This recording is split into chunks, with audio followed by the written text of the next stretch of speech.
আমরা যখন বিভিন্ন ওয়েবসাইট থেকে কোনো পিএনজি ফাইল ডাউনলোড করতে যাই তখন আমাদের সামনে এটা শো করে click alphabets in order and download PNG. এটা কীভাবে সলভ করবেন তা এখন আমি আপনাদেরকে দেখাচ্ছি। একটু সামনে থেকে দেখাই তাহলে আপনাদের বুঝতে সুবিধা হবে। ধরেন এই পিএনজি ফাইলটা আমি এখন আমার ফোনে ডাউনলোড করব। ডাউনলোড করার জন্য নিচের দিকে ডাউনলোড অপশন আছে, এখানে ক্লিক করলাম। এরপর কিন্তু আমাদের ফোনে পিএনজি ফাইলটা ডাউনলোড হওয়ার কথা, কিন্তু পিএনজি ফাইলটা ফোনে ডাউনলোড হচ্ছে না।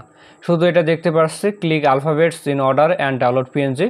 এটা হচ্ছে এক ধরনের হিউম্যান ভেরিফিকেশন। এটা কমপ্লিট করার পরে আপনি এই পিএনজি ফাইলটা ডাউনলোড করতে পারবেন। তার জন্য এখানে ক্লিক করবেন।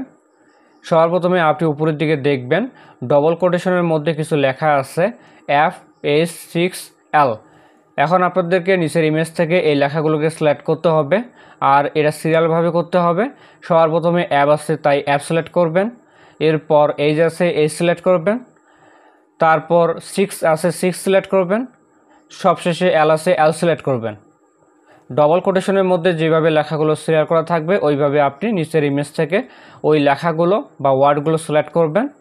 এরপর দেখতে পারবেন আপনি পিএনজি ফাইলটা আপনার ফোনে ডাউনলোড করতে পারছেন। আমি আপনাদেরকে আবারও বলছি, এটা হচ্ছে হিউম্যান ভেরিফিকেশন। ভিডিওটি ভালো লাগলে লাইক করবেন। দেখা হচ্ছে নতুন কোনো ভিডিওতে। সকলে ভালো থাকবেন, ধন্যবাদ।